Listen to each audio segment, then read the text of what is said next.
Now, if you're getting paid very infrequently, or you're not getting paid enough or with the right stuff, you're not going to want to spend it. You're going to want to hold on to it. So I kind of explain this in the way, because if you're going to even do a situation where it's intermittent fasting like that, you're also very limited of getting all the nutrients that your body desperately needs for the day.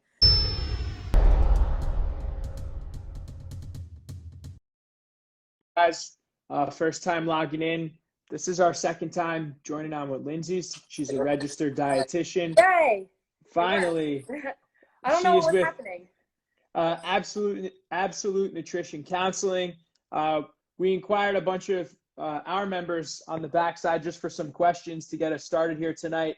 But for you guys that are logging in, feel free to hang on and hang in the chat down below. We're going to answer as many questions as we possibly can. We're going to go rapid fire tonight. So we'll try to stay. My style.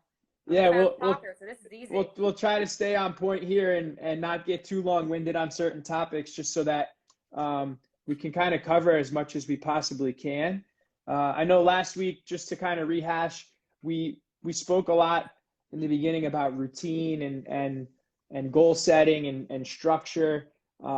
You know, and if you guys didn't catch that one, you can head over to our YouTube channel or head over to our website, motiveslife.com. And the video is posted right when you log onto the website. So you'll be able to catch that full hour from last week also. So without any further ado, we're going to get Lindsay started here. One question that we had right off the bat from one of our members this morning, they were just asking, what are some great snacks to have throughout the day? I know last week you touched on a question someone asked, should I be eating less during quarantine because I'm not moving around as much as I was prior to being stuck in the house, you know? And I know we spent a lot of time talking about, no, we need to stick to a routine, and you know, snacking is a huge problem for me and for everyone. So with snacking, okay, so I can answer what kind of snacks to have, but what I also can answer is having a snack where it's going to keep you full, where it's not going to keep you wanting to snack forever.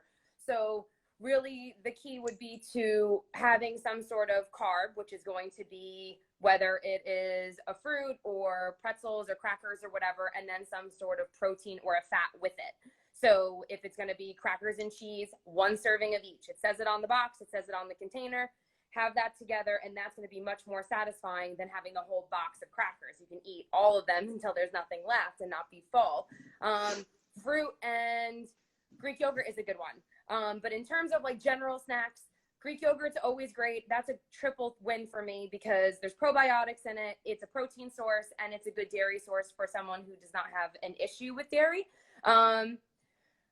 I always, probably especially around now, if you can find fresh fruit or frozen fruit or anything like that, I would try to promote that, because that is definitely a food group you're not going to see in your meals as much. So it's a way to kind of be well-rounded in your food groups. You're getting all the nutrients you need that are helpful for combating everything that's out there and building up your immune system. So that's great. Fruit and Greek yogurt's really a go-to for mine. Applesauce is really easy because it doesn't have to go bad. So that's a good find to have. But really the biggest thing is really just pairing stuff. You really don't want to have a carb by itself. It gives you energy to bring your blood sugars up, but it's not going to fill you up.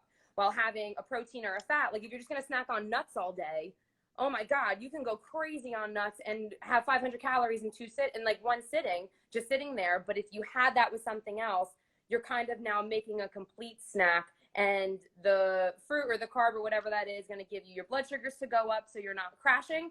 And then the nuts or the Greek yogurt or string cheese or whatever else you're having as your protein or a fat is going to keep you full and satisfied for the length of time till you eat again. So it's a way to have a snack, but it's a smart snack because you're not going to continue and graze. You're satisfied till the next time you eat. Mm-hmm. So in terms of snacks, right, if I'm typically eating breakfast, let's say at 7:30, 8 o'clock, whatever time, and then, you know, I know I'm going to be getting lunch again, probably around 12 or 1 o'clock, and then dinner somewhere around 5:36. So what would be the best time to plug those snacks in relative to that type of schedule? Great question. So basically you want to assume, and this is a really good way for anyone who's trying to plan out your day and kind of have some sort of schedule, is a meal's going to keep you full, or should keep you full, for like 3 to 4 hours. That's a good like rule of thumb to have. And then snacks are going to keep you full or satisfied for like 2, maybe 3, depending on how large that snack is. So if you don't want to go longer than 4 hours without eating, so if your breakfast is at 7 and your lunch is at 1, that's 5 hours. So throwing a snack in at, let's say, 10:30, that should be a good time. Another really good rule of thumb for snacks, guys, is, and this isn't like science, but this is just what I've gathered throughout my career, is 100 calories is going to keep you full for about an hour, 200 calories for 2 hours, and so on. For snacks, not for meals. Meals are obviously more calories, but in terms of a snack, so if you're going to have a 90-calorie Fiber One bar, don't expect that to keep you full for 2 hours. It's going to hold you over for like an hour. Same thing with a banana. But when you have those two things paired, or two different things together, it ends up being roughly around 200 or so calories, which is that 2-hour window until the next time that you eat. Or it doesn't have to be that rigid, but that's a general way of speaking of it. So that's how I'd break it up. A meal, 3 to 4 hours of fullness, and then a snack around 2 hours, 3 if it's a hefty snack. Wow. Now that I have an Apple Watch and I see how many calories I burn in a workout, it's 10 minutes of work just to burn off one bar. Well, technically, not but fun. at least your body's using stuff. Like everything else is working.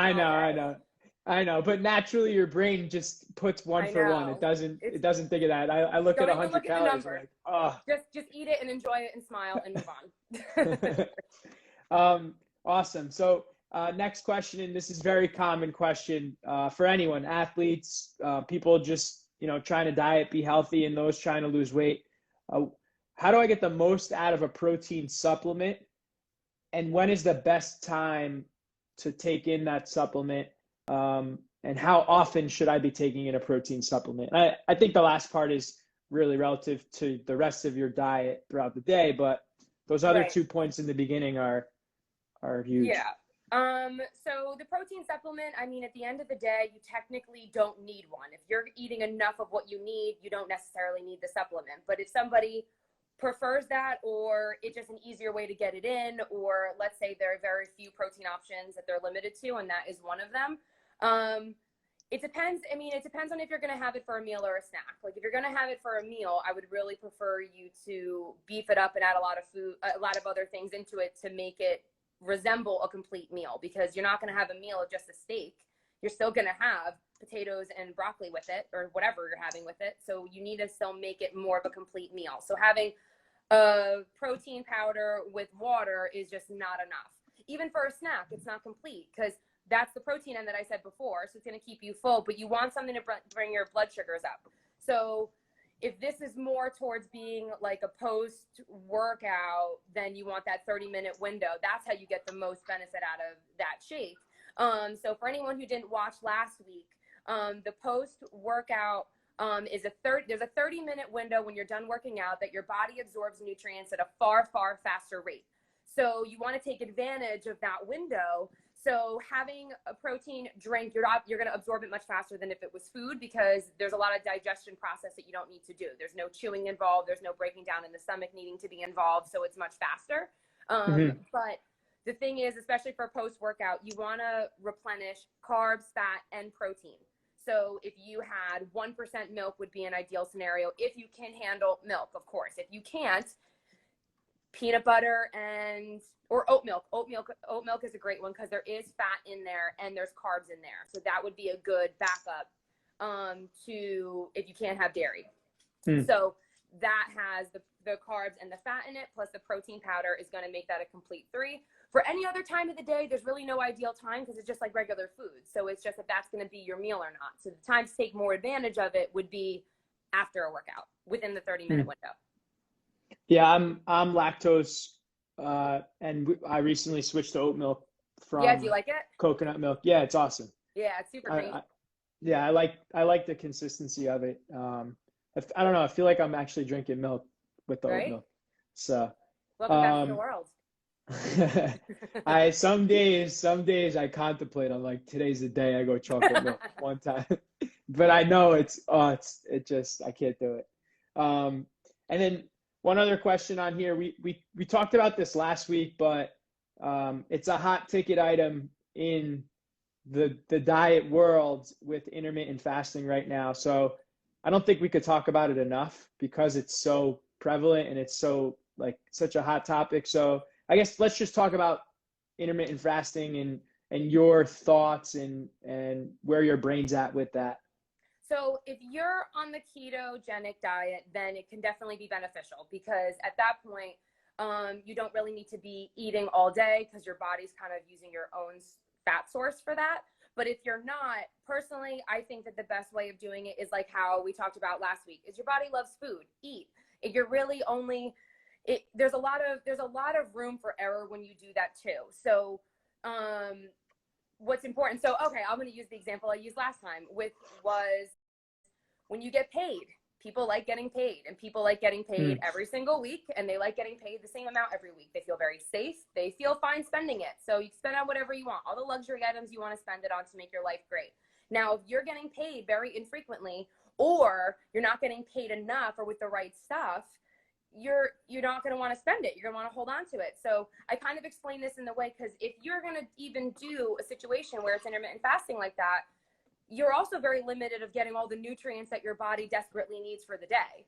So, and usually that's not the case. It's kind of like, all right, I'll eat twice a day, or I'll only eat with this in this window, but hey, I'll do whatever I want.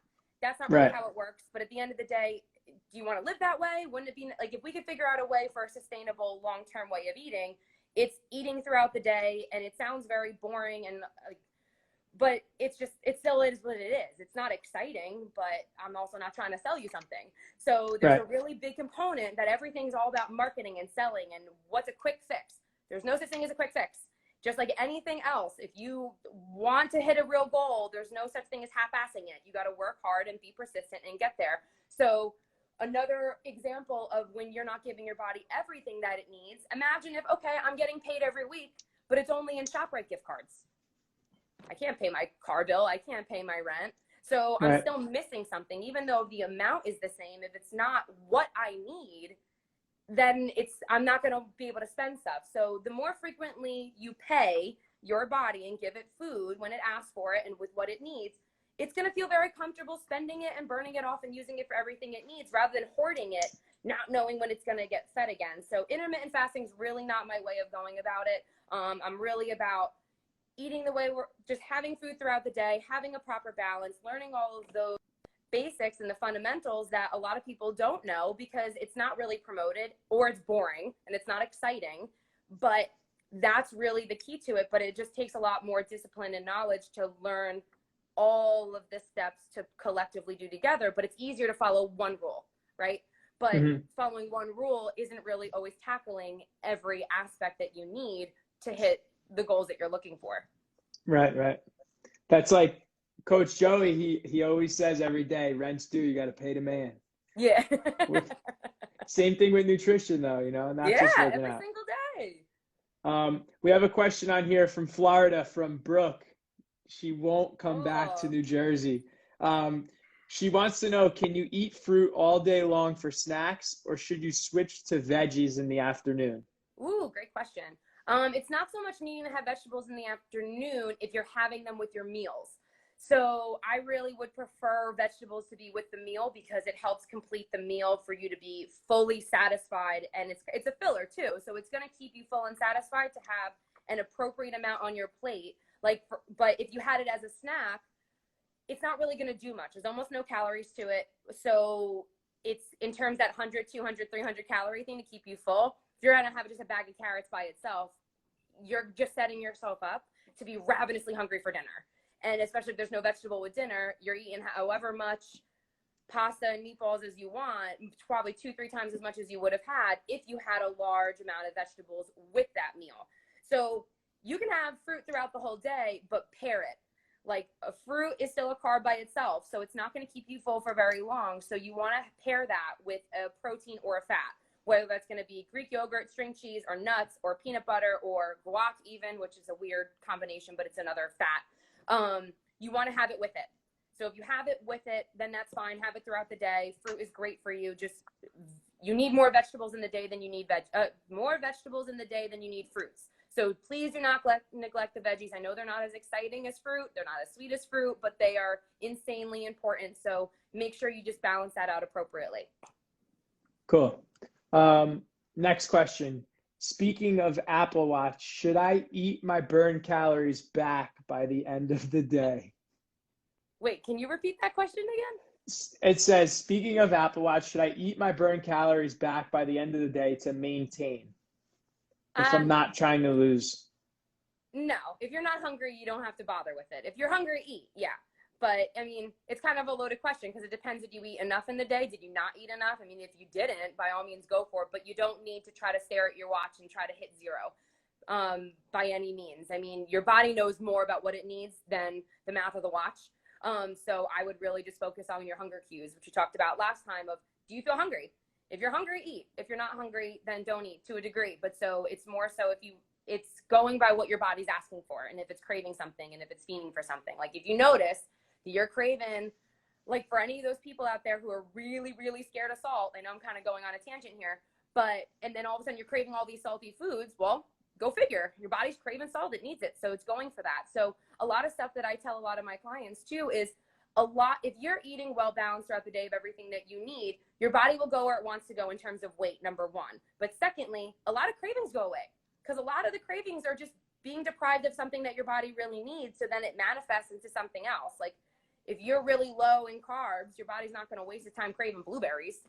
You're never going to hit it. It's going to crave the good stuff, the big stuff, Oreos, pizza, cookies, all that good stuff, because it knows you're going to go get it. So it's like, I need carbs right now, so go eat that.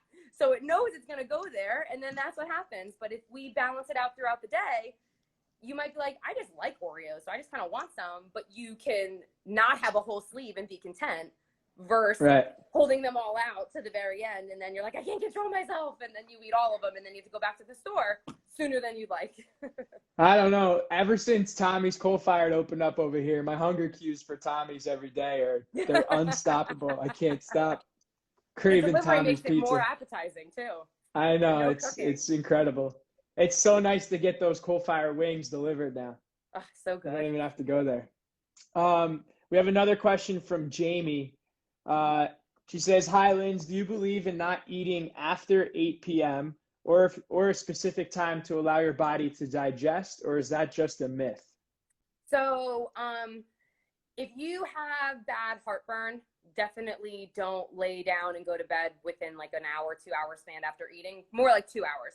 So if you're going to eat and then go to bed within 2 hours or less than 2 hours, you're going to get heartburn. But for an average situation, if that's not your case, it goes back to the rule I said before, that 4 hour thing. So like if you're having dinner at 8 o'clock, but you don't go to bed till 2 a.m., that's 6 hours.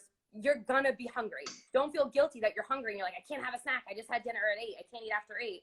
No, you've been up for a long time. So and then the time to digest, I mean, is your body's doing it all day long and then while you're sleeping. So for the myth aspect of it is, yes, your metabolism is going slower at night than it is during the day, but you're also sleeping for 8 hours. If it was going just as fast during the night as it was during the day, we'd be waking up every 3-4 hours to go eat. So our body slows it down so it can really focus that much time on repair and recovery and re-energize for the next day. So a lot of people might also think, oh, if I eat, but then I'm laying in bed, I'm not doing anything. It's like, well, what are we doing right now? We're sitting here not doing anything. So what's the difference? But secondly, if I go outside and I scrape my knee and it's bleeding and I go to bed, is it still bleeding when I wake up?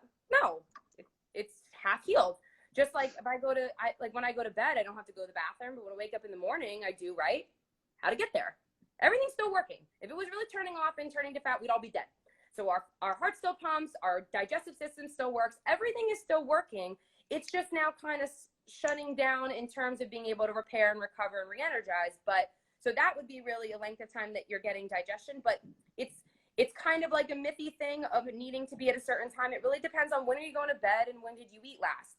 So, I mean, if you feel like, oh, if you're having dinner at 9 o'clock just because you get home late from work, like I get home really late from work, I might not get home till 9:30, 10 o'clock. I'm definitely still eating dinner. You're not telling, I'm going to have dinner and I'm going to have dessert and then I'm going to bed. So time does not necessarily matter as much depending on what your schedule is, if that answers the question. Yeah, I answers for me. It's like sometimes you can't control when you get home from work. You can't just Yeah. not eat. Yeah, don't Because do on the that so flip side of early. that too, sometimes I talk to some of the younger athletes about this because they don't eat breakfast, and that's a huge thing for high school kids because they get up and they go right on the bus, and Yeah. then I make them count the hours, and I ask them what time did you eat dinner? And they're like, I think 6. I said, okay, so what after you ate dinner at 6 o'clock, when's the next time you put some type of food in your mouth? Like, oh, I had lunch at school at 11. I said, count how many hours that was. Right. Now think about where you are right now. It's 3 o'clock in the afternoon. You're going to tell me that you're going to go that long forward and not eat again? They're Hmm. like, no way. I'm eating at 6 o'clock. I'm like, Right. well, eat breakfast Yeah. because you just went 9 hours with nothing and So you need that. yeah, about that comment actually. So when it comes to when we're talking about the hunger cues and how some people might not feel as hungry and some people are more hungry, so it's all kind of based off of how your metabolism is going. So your metabolism is the rate that your body is using food for energy. So the faster it goes, the more it's using your food efficiently. Brain function, repair, recovery, all those great things. The slower it goes, the less it's using it for that, the more it's storing it for reserves, waiting to know when it can kind of spend it, it's holding on to it. So when someone's like, I don't know, I'm not really that hungry in the morning, I can go till 1 o'clock. It's like, well, that just shows that your body's just really good at just like holding on to food and waiting for it. It's conditioned that way. Well, if you ask a high school kid, and I can even say this for myself, that if I skip breakfast because I'm horrible at waking up on time and being on time anywhere, as you all have seen, so I might have, if I happened to skip a meal and I had to wait till lunch, it wouldn't be that bad. But then if I did have breakfast, I'm like, holy crap, I'm so hungry. I can't even wait till lunch. I need to have a snack. And it's like, that's weird. I'm eating and yet I'm hungrier sooner than if I skipped. And that's because it's like, yeah, I burned it up. I'm ready to go. It's like you want to fuel that engine to keep burning and going. So once you start eating, if somebody wasn't eating frequently and now they are, and they're like, shoot, now I'm really hungry more often all the time. I'm actually really hungry for this meal. That's a good thing. When you're Mm-hmm. hungry, that's your body saying, hey, I used up that already. I already need more. You got to refuel me. I'm out. So that's a better option than, oh, my banana can last me 8 hours. It's like, it should only last you an hour and you should be done with it. Mm-hmm. So for any high schoolers that are watching this or anyone else, I would definitely recommend having breakfast. There is a reason why people say it's the most important meal of the day. As old as that saying is, it is still true. It's really every meal is important, but it's just starting it off the day, but it's still a meal. So it's important to treat it as a meal, just like lunch and dinner. They're all three of them are meals. One's not necessarily better than the other. They're equivalent. Yeah, I was having a conversation with one of my coaches at Rutgers this week, and he used the analogy of your metabolism is like a fire that you're going to go Yeah. start in your yard. If you don't wake up and light the kindling to start the fire, you're not going to get a fire. But in the same analogy, if you don't keep throwing wood on the fire a little at a time throughout the day, that baby's not going to keep cooking all day. Exactly. And a third layer on top of that, if you smother that thing with a whole pile of wood, guess what happens? Right. Boom, it Mm-hmm. shuts down. So I Exactly. thought that was a cool analogy Mm-hmm. that I learned this week too. Yeah, it's a great one. Jess said she's 3 drinks in. She wants to know how bad this drinking during the quarantine is for her. And Okay.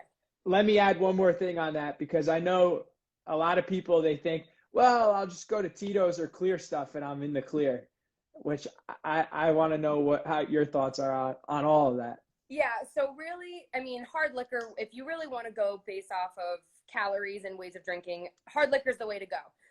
Because it's really like the mixers that you add is really kind of like the danger there. It's really all the soda or all the juice. That's really what's going on. So, I mean, if it's a liqueur, that's different. But a hard liquor, I mean, one, you're going to have fun faster. So that's easy. And secondly, you're saving yourself a good amount of calories there where you don't need to. Well, like something like beer is equivalent to one shot, right? So if it's easy to drink a bunch of beers before you get your buzz on, so that's a lot of calories that you're consuming. It's only 5%. So it's going to add up. Same with having a mixed drink with everything else. So having hard liquor would definitely be something that you would do. But if you're not, wine is also fine. Usually you can't have as nearly as many glasses of wine as you could beer. I mean, maybe I'm speaking for myself, but in general way of speaking, I would assume that.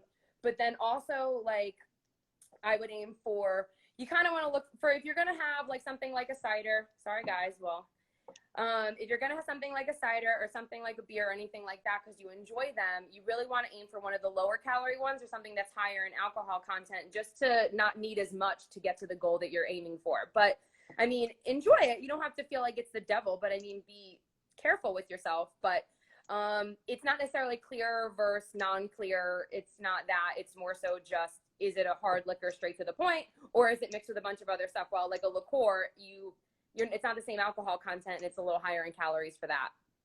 Right. Well, I hope that helps Jess and Brooke, because I know Brooke is in Jess's team there. Adriana wants to know, you have any ideas in overcoming a plateau? So it depends on what you're doing and why there is a plateau. So I have had some clients that have been working with me and they were losing, and then all of a sudden they hit a wall where their number wasn't budging, but they still noticed that inches were changing.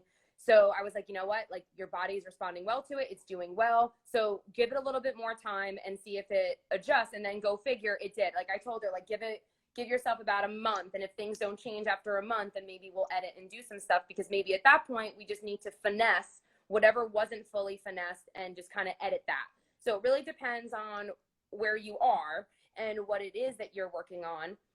Because if there is room for improvement of certain things that you didn't have to edit before because it was working, like if somebody just tries to cut out soda and they lose 10 pounds, and they're like, well, now I stopped. It's like, okay, well, now we need to jump on to what else you're doing besides just cutting out soda, or whatever the case is. So it really depends on what you're doing and if you're doing it the right way. Some other people might be doing something by accident that's leaving them in the plateau, or ultimately going backwards because they weren't necessarily doing everything the right way, and your body caught on to it. Like a lot of those yo-yo diets that people do, you see a quick result right away, and then you hit a wall, and then you end up jumping backwards. And it's kind of difficult to make that decision. But if you won 3 things, like I said before, or last week, in case you are not doing this, for the one that's asked if they're plateauing, is, are you drinking enough water? Are you having enough water during the day? I cannot stress that enough. So many people are not drinking enough, and every day. So having half your body weight in ounces of water, but also making sure anything that is a diuretic, whether it is caffeine or alcohol, which is also a diuretic, you need to compensate extra fluids for that. So if you have 16 ounces of coffee, add an additional 16 ounces to your total for the day, because diuretic means it's trying to get rid of fluids, trying to get it out of your system. So your body wants to always be well hydrated. So that's also, guys, for being well hydrated, it helps reduce a lot of the bloat, a lot of the swings that you have in your weights, because it's just fluid shifts at the end of the day. So the more hydrated you are, the more stable your weight should be. And you're also just going to end up being leaner and more defined looking, because you don't have that extra bloat of that water holding there. Secondly, we were talking about veggies a little bit. What is enough vegetables? If you can get 2 cups of veggies with lunch and 2 cups of veggies with dinner, you're in a sweet spot. A lot of people are not consuming enough vegetables. That would be the amount of veggies I would recommend. So if you're not doing that, add that to your plate. And then pairing, like I said earlier in this, was always pairing your carb with a protein. So always having a protein with your meals, an easy start. And then the snacks, try not to have something by itself. Always pair it. So if you're not doing those things, that should help get you out of plateauing. If not, I'd really have to kind of look further of what specifically you're doing to know why are we plateauing and for how long. Cool. Yeah, I think it could go a number of different ways. Yeah. Because there's so many different variables in there. So guys, while you guys are hanging out here, we're going to hang on for about 5-10 more minutes. So if you have any other questions for Lindsay, please drop them in the chat. In the meantime, I have one question for Lindsay. Based on exercise right now, and I know a lot of us have different routines with, some days we may do a CrossFit workout. The next day we might just ride our bike for 10 miles. The next day we might walk. All of it is activity and all of it is great, but obviously they're all varying intensities. Right. and effects and durations really on the body. So what suggestions would you have looking at the week relative to those days? Like, should I be adjusting my diet for a day when I'm doing more high intense stuff versus a day when I'm doing more moderate intensity, like a bike ride or just going for a walk? Or would you just keep a consistent framework of diet through the week? That's a good question. So I've actually had a lot of people ask me that question too. So it depends on how regimented your routine is. Like ultimately, you're pretty much going to eat the same throughout the day. So really the difference is like, what should your snack be before you go work out? Like if it's something that's going to be really high intensity or a longer duration, you want to make sure you have a snack that can sustain your energy for that amount of time. If you're going to take a day off from working out, then maybe you don't need that. For those of you who know about it, my oatmeal pancake that I recommend for a lot of people, that's a really good pre-workout snack. But I might not need all those extra carbs to give me the boost to work out. Maybe I'm just going to have some fruit and Greek yogurt, like I mentioned before, or something smaller because I don't need the extra to give me the energy for the workout. But other than that, you don't need to really tweak each day so differently. That's kind of overdone about a lot of things. It's not really necessary. Your body likes routine. It's pretty consistent. The only difference is you might not be that hungry for as large of a meal for dinner, but carbs going to give you a 24-hour storage of energy. So for somebody who might be like, oh, I'm not working out today, I'm not going to have any carbs, you have nothing in the tank for tomorrow. So when all the soccer players are having a pasta party the night before, there's a real reason behind it because the pasta is giving them energy for the game the next day. So you don't really want to deprive yourself of that the day before you go work out. Be pretty consistent. And if you're not really feeling like you want everything, you want a little bit of a smaller plate because you didn't work out, so you don't have as much hunger, that's fine. It's just, it's like many tweaks there. But other than that, it might just be what kind of snack you choose to have on that workout. But it's more, if it's like the intensity and length of time would be comboed together. But if it's roughly, you're still doing something, if it's always an hour, whether it's CrossFit or doing a bike ride, it might just be the portion of how much you need or whatever, but little tweaks. Mm-hmm. Yeah, I know just from the differences in types of workouts, there's some workouts we'll do and I'm starving like an hour or two later just because the type of workout it was. It was very intense. I moved a lot of weight over the course of 15 to 20 minutes. I don't know. There's just certain workouts that trigger hunger more than others. And I know that's a common question people have as well. And it seems to be that, keep the routine structured the same throughout the week, but you can make those adjustments relative to pre and post workout, if need be, I guess. Right. So, but you don't need to adjust a full day if it's going to be a day off. Right. That makes sense. So I guess Katie asked a question kind of along the same line. She asked, what should we eat before we do a workout? So in terms of that, which kind of goes into what we said before, would be, so carbs would give your body energy. So you definitely want a carb. So having a protein bar beforehand is really not going to help you out. It keeps you full, which is great, but it's not going to give you that explosion of energy that you want. But then also, a carb by itself gets used really quickly right away. So if you have like a juice box or something or a banana, you're going to have energy really quickly, but then you're done. You have nothing left. So you want to have some sort of protein to pair with it so they connect together so you can use your energy for a longer period of time. So you want to have carb and protein, but more carbs. So that oatmeal pancake that I mentioned is 1 packet of instant oatmeal. Pick a flavor. It's so boring without it. It tastes gross. But if you have a flavor, I would do 1 packet dinosaur of oatmeal. Yeah, uncooked with 1 egg. Mix that together and you put it on a pan, spray it with skillet, with Pam, and 2 minutes, done. So that is loaded with carbs, but then the egg is the protein, so that's paired. But then the extra sugar and the flavorings is going to give you that boost. So instead of needing like a 5-hour energy or a pre-workout, which for the love of God, please don't have any pre-workout unless it's a natural, safe kind. Otherwise, it's basically doing Coke. Don't do it. It's very unsafe. But this would be a natural pre-workout. It's going to give you that same boost. You really just need that quick carb. So if you have the oatmeal pancake, that's a great option. Some people might have like just nuts and some fruit if they want that. Worst case scenario, if you can't eat all of that because you get really uncomfortable eating food before you work out, have a juice box. like a juicy juice, like 100% juice. That's literally all you need. You keep it in your car, you grab one, and at least you have energy for that boost. And then as you might get more accustomed to it, you can add something to go with it. But something is better than nothing. Don't work out on an empty stomach. You're not going to get as much benefit out of your workout as you would if you had food to help fuel you through the workout. Yes. Lucy, dinosaur oatmeal. That's my jam. Yeah, that's such a good one. I love dinosaur oatmeal. I love eating the eggs before they hatch. I don't know why.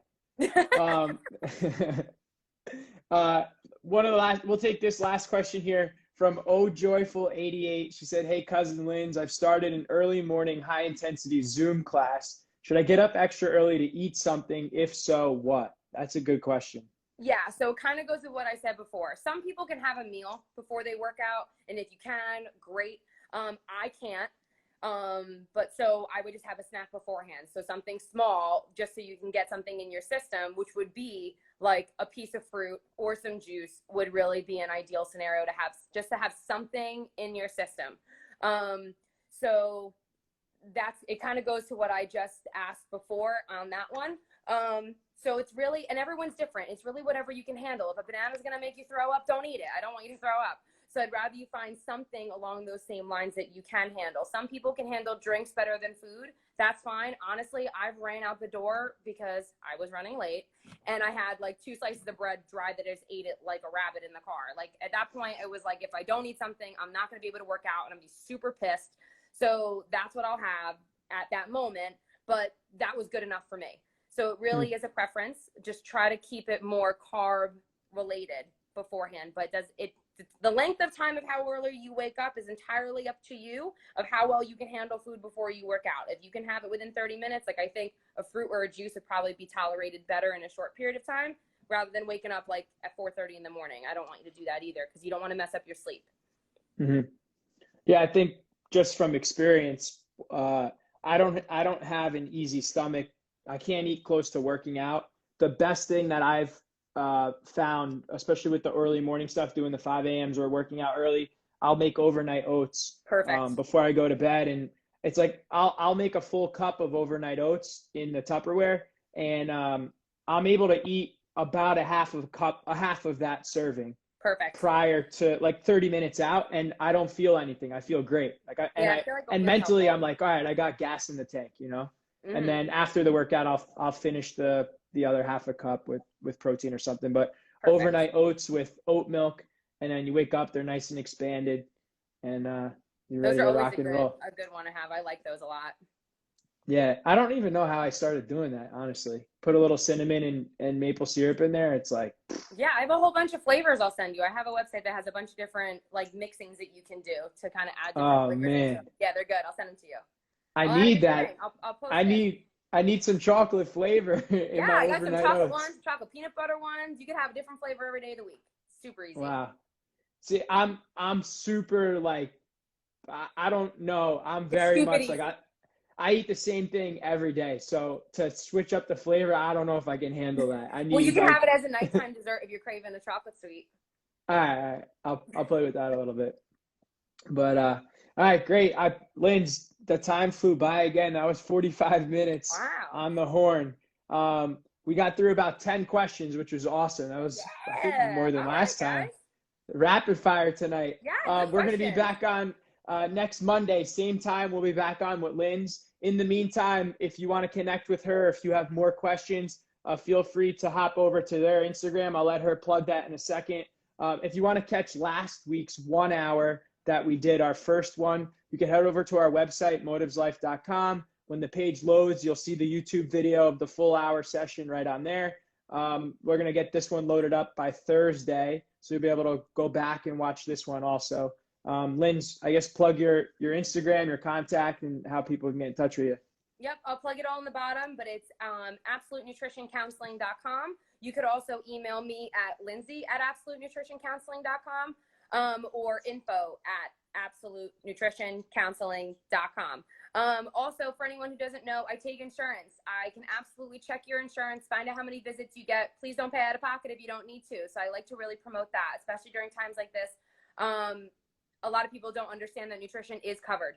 So I can at least check for you. So that way you are well aware of what your benefits are. If you choose to want to follow through with an appointment, great. If not, at least now you know for any time other than that. So I'll plug that in the comments at the end of this. All right, awesome. And also, I forgot, if you don't remember what Lindsay just said, you can still go to our website and click wellness when the page loads, and you'll see a section for Lindsay. You could click contact and an email will pop up right on your phone or on your computer, and you don't even have to remember her email. It'll do it for you. So thank you, Lindsay, once again. We appreciate you. Thank you, everyone, for logging on, for your questions. Make sure you come back next week, 8 p.m. on Monday. Bring more questions. If you have a question before that and you think you're going to forget, message it to us. We'll write it down, and we'll make sure that we answer it at the top of the list next week. All right? Cool. All right, guys. Thank you very much. Enjoy the rest of your night. Another week of quarantine is ahead of us. Yeah.